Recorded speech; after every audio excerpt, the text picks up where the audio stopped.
Friday, everyone. Happy Friday. Yes, happy Friday. So, Katie, what a day, huh? If you're here in the state of Michigan, we've had a little mixture of snow, a little sun, definitely colder weather compared to last week. What is it like where you are? Wow, I am finally in the South, and can I tell you that I kind of forgot that the rest of the world was battling snow. Middle America, no one thinks about them, and we don't think about you guys over there. I did see Buffalo. On Facebook, someone had posted that the snow, it was a picture of their back deck and their dog wanting to get out on the deck in the snow.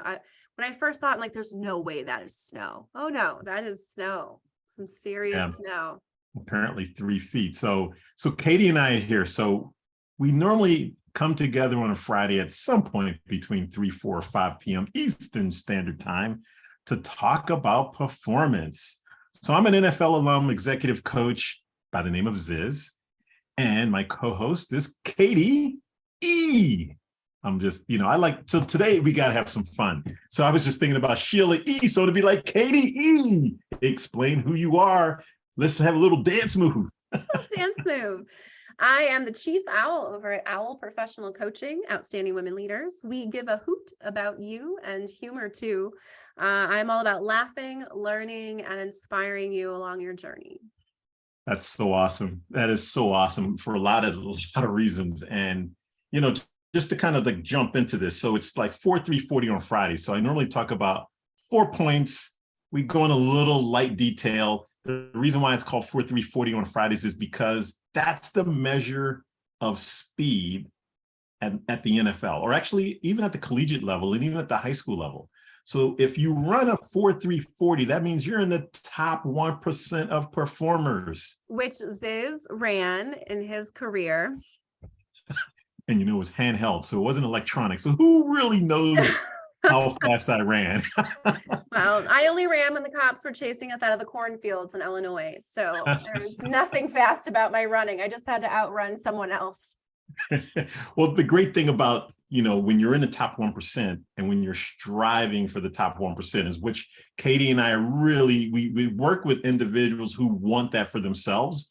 But more importantly, because of the world in which we live and what we see, we want that for you for a lot of reasons that we'll just kind of bounce around here a little. So going back to the snow analogy, actually, I shouldn't say it's an analogy because it's actually happening.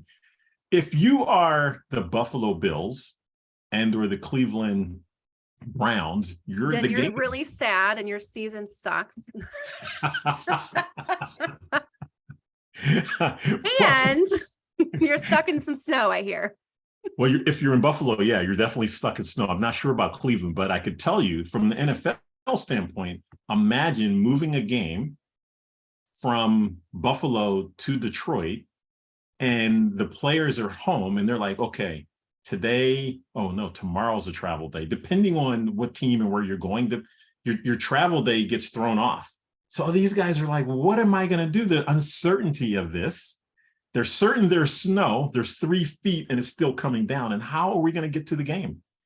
They don't know what to do. So it's like, how do you work with someone when there's uncertainty?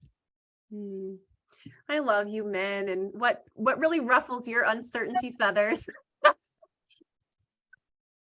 I mean, I'm uncertain, most of my day on whether or not I'm going to be on time to places. So how I have managed to deal with uncertainty is just put it really low on my priority list. And I say that to be funny, but also in our brain, we have 5 areas, our scarf that Ziz and I talk about, that uncertainty is the C in scarf. And I call it the value system of the brain because it really, the higher you're rated in certainty means that you really get triggered and that your brain is on the lookout for things and is craving that certainty. For me, certainty is one of the lowest ones on my scarf model. And I think that really probably speaks even to my just embracing change, As a high school teacher, I never knew if a bee was going to fly into the classroom, was a kid just going to be upset that day, what have you. So for me, uncertainty is feels good because it feels normal. The funny thing about what you're saying, the irony is when you play a football game, there are elements that are not in your control and a lot of uncertainty. And that's why practice is so important. When I just said practice, it made me think of Allen Iverson and his practice. We're talking about practice. But, it's interesting, though. It is really interesting because some individuals are like, oh, my God, I'm not certain about this. What am I going to do? So in your case and how you face it, it's liberating, it sounds like. Well, so I can say that, but then there's some areas where I do like a little certainty. I like to know there's money in the bank and I'm certain where my next check's coming from, right? It's not like I'm immune to uncertainty, but I do think being able to pivot and create more certainty for myself is a skill set that I would say is a strong suit for me. Okay, well, I'm not going to say anything more about certainty or uncertainty, but I will say it was really authentic of you to say that, which is our next word. It's our next word. And I will tell you, that's the one. Authenticity is really, really a value that's near and dear to me because I hate fake people. If you don't like me, cool, I can deal with that. But if you pretend to like me, that's a little bit more challenging. And I would much rather know if someone, and I'm being sarcastic in some respects, if someone doesn't like me, that's fine. I can deal with that. But if you're pretending, that really bugs me. That irks me. What about you? What about me and authenticity? And what about me bugs me with authenticity? No, not bugs you, just the word authenticity. What pops into your mind when you hear it? Yeah. Authenticity is an interesting word for me because we talk about it so much in corporate coaching scenarios. And I think a lot of times people are confusing authenticity with brutal honesty or authenticity as something that allows you to not have to have a filter. And when I think of authenticity, I think about who I'm being. So in coaching, we talk about being, doing, and having. So is my being authentic? So before we hopped on this call, this podcast, we were chatting about like, how do I respond to people in an authentic way if someone says something that's kind of offensive? Because this happens to me a lot.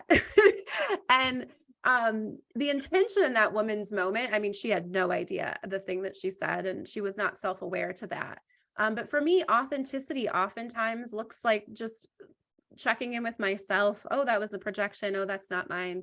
Authenticity looks just like observing for me oftentimes. But and so I always just look at who am I being right now? And is that in line with the energy I'm feeling? And for me, that's the authenticity. It doesn't necessarily mean, that I don't have a filter or that I just say what I want to say. If I make jokes, that's definitely my authenticity coming out. I love that. Who I'm being. I love that. And what else I like about that is just the flow of it. Just the flow of it. And there's aspects of awareness along that flow, because if someone asks you a question and you're like, you know what, if I said this to them, it's going to really shut them down. So I'm going to use my emotional intelligence and regulate myself and not say something that's going to shut that person down. For instance, the easy example, if the wife asks you a question about how does this look? And you, in your moment, your lapse moment, that decides to be really, really authentic, not in the definition of how Katie used it, in another way. And it gets you in a place of not using your emotional intelligence, so to speak. Yeah, I think of authenticity as well as energy, and is my energy authentic? So to lie in that moment is not authentic. It's not in alignment with what you're feeling. I think something that Dan and I do really well for our communication, he will just say to me, it's the delivery for me. He says that to me so much. And that's great because I always can say, you know what, I should have led with gratitude here. You're 100% right. That was a missed opportunity on my part, but this still looks terrible. So I authentically told you how I felt, when I step into that energy of being, and I'll ask Dan, how does this outfit look? I think that Dan's authentic answer, which is he's a man, so his authentic answer is like, well, it's still either way. I don't want it to be on the floor at the end of the night, but right. But he'll give some type of authentic answer. That's a different podcast. But his authentic answer of not liking something, might be around the lines of like, I don't know if that gives out. This is not how he would say it. I can't come up with his authentic words right now. I can't. But you know what? I like the fact. Say something in an energy way that would tell me like, I don't know if that really aligns with the vibe you want to have tonight, or like, yeah. And that's what I love about it. It's the communication between the two of you that's authentic, and what is being said, and you understand what's being said and what's being delivered by Dan. Yeah. And I always like to laugh too about like, sometimes it is, he could say it's the delivery, but a lot of times it's the receiver. Well, you know what? Let's go there, because I do agree with you. And that's a big one. I think I shared with you, a couple of months ago, I wrote a letter to my younger self. And one of the points I made in the letter was, sometimes there will be individuals who will deliver information to you that you're like, whoa, where did that come from? Really? And it lands or it doesn't land based on how you receive it and how you react. Yeah. And, we were talking a little bit about sports. I mean, there are coaches that might yell and deliver that information in a way that's really loud, and some that are quiet, and some using their facial expressions. But how you receive it is really, really an integral part of accepting. Yeah. And that goes back to the certainty you talked about earlier, and the scarf. When you're giving someone feedback, you want to put a scarf around them. And so for Dan, like, it didn't feel fair because he worked really hard on this particular example I'm giving. He put up Clark Griswold style, right? He put up all these Christmas lights. And the first time he did it, he just thought, oh, I'll just loop him around and like make a zigzag. Like, what are you doing? Do a straight line. And I know that I had said to him that, thank you so much for putting these up. I know I expressed some gratitude, but I didn't put a full scarf on him. I didn't give enough of that time for the reward to sink in before I then offered up the feedback. But when you go to the receiver, I think about that for myself too. So the first thing I do whenever I receive feedback is I always want to go internally, okay, what's wrong with me? How do I fix me? I always take feedback because there's something that I need to change about myself. And so my younger version letter would talk about that. But from a human design perspective, like most of this information that I'm taking in, and this is what I always tell people as well about feedback is information about the person giving it. Say that one more time. Let's make sure everyone heard that. Feedback is information from the person giving it. Yeah, it gives you information about that person that's giving you the feedback. So when Dan says to me, it's the delivery for me.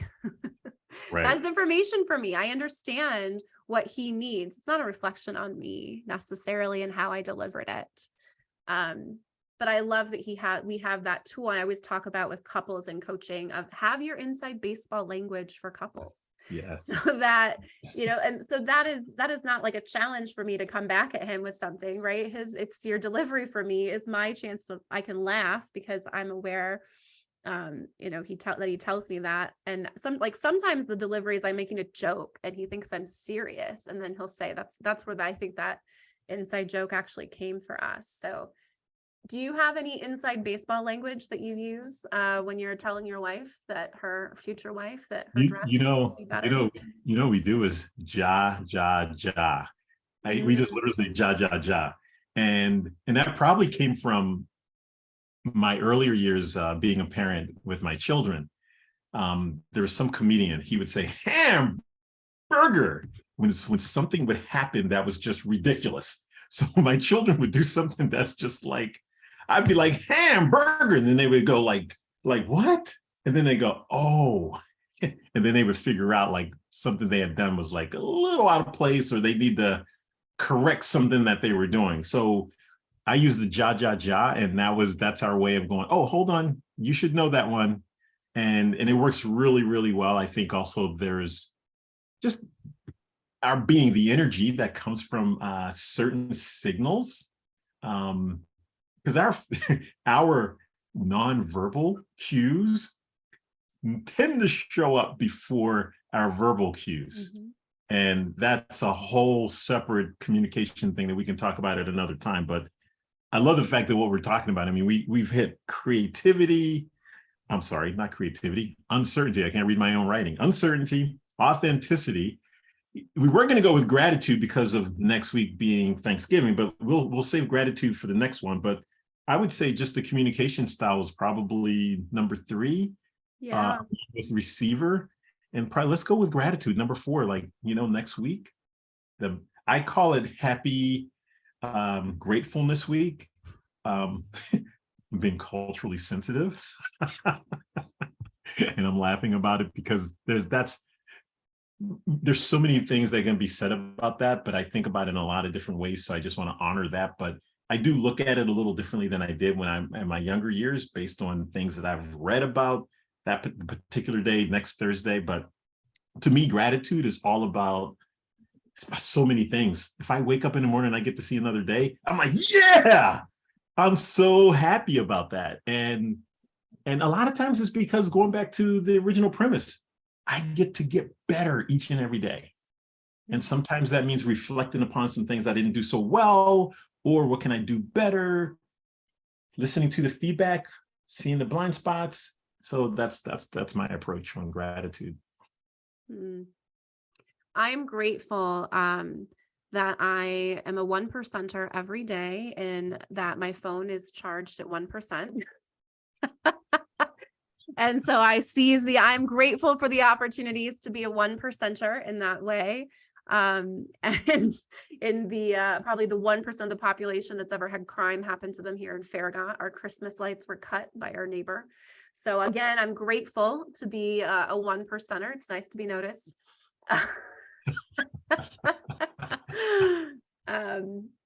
Gratitude for me, I saw something that made me think of you, actually, Ziz. It was a woman talking about being, so she's like, I'm an energy. That's how she told the story. Imagine I'm this energy, and God comes and says to me, would you like a very, very, very short amount of time, like a blip amount of time, to go down on earth and experience every single emotion, every single facet of humanness? And she said, of course I would say yes to that. And so her gratitude comes from this place of getting to feel these emotions and to have this experience on earth, because it is such a blip amount of time. And Ziz, I wake up the same way every day, which is tired, cranky, and looking for coffee. So I do not wake up every morning grateful that I get to have another cup of coffee. But I am very grateful every morning I wake up with the man that's handing me that cup of coffee. I don't have anything else to add to that one. How do you top that? That's awesome. So just a quick recap, uncertainty and certainty, the flip side coin of that, authenticity. We talked about communication, and I think we'll delve more into that at some other point, about receiving feedback. And then, of course, gratitude. So we want to definitely wish everyone, however you say it, happy Thanksgiving, happy Gratefulness Week, however. Happy Turkey Day for those that eat turkey. Yeah. Or as Madden would say it, I think it's Tafurku. I think that's how he said it. Half turkey, half, I forget what it's called, but he essentially started a whole new business. There are people who actually deliver those Tadurkins, I think they're called. Tadurkins, yeah. Yeah, I mean, it's pretty awesome of where opportunity lies. And that's really what I think we're both all about, is like, there might be something we said that you go, how did I hear that? How did I receive that? Maybe there's an opportunity here. Maybe there's an opportunity there. And that's how I look at gratitude. There's so many things that we're doing well, and there's some things we're not doing so well as a human species. And that just, to me, is like an opportunity to get better at what it is that we're doing. So absolutely. Yeah, I love the way that you said that. And I joked about the Christmas lights, but the gratitude really is not that we're the 1% of crime, but we got to meet a couple neighbors that we wouldn't have met knocking on doors. And, the one neighbor that we thought it was that didn't answer the door, even though we can see them sitting there. That's how we know they did it. See right into their house from my porch. Oh my God. That is so And the funny. camera that will now be there so that we can put up Christmas lights again, so that we can also be grateful for Christmas lights. But there was that gratitude, and Dan was so angry. I get it. He was the Clark Griswold that hung those lights several times. And 2 hours after finishing up, they came and cut them. So I'm grateful that we got to meet a couple new neighbors, and I'm grateful for any opportunity to be a 1%er. Well, thanks, Katie. This is always super Thank you, fun. Ziz. So, hey, before we leave, Wednesday, before Turkey Day, what are we going to do? Yes, Wednesday before Turkey Day. Join us for some Wit and Wisdom around noon, I think. I don't know what we're doing for Wit and Wisdom. We're playing that by ear, but as you guys are cruising the car, you can catch this on the podcast. You can go to K to Z, Better Professional Development. You can listen to this on Podbean or on YouTube or Apple Podcast if you'd like to catch the replay or send it to a friend, and you can tune in as well. So Wit and Wisdom on Wednesday, we'll be talking a little bit more about authenticity in the veins of using some really cool assessment tools like human design to understand your authentic self. Awesome. Awesome. And then, of course, next Friday, which is Black Friday. And I'm proud to say, I've never, ever participated in Black Friday, and I don't think I ever will. I thought you were going to say that you always participate in Black Friday because you're Black. So every Friday is Black Friday for you. Hey, I never told you that I consider myself the permanent tan man. I don't call myself Black. I'm the permanent tan man. Hey, as you can tell, we like to have fun. We like to talk about different things. We like to I especially, and actually Katie is more wittier than I, like to poke at things just to get you to think about things. So that's what we're all about. You think I'm wittier than you? You know what? Let's get out of the comparison. That's not the best way of me phrasing that.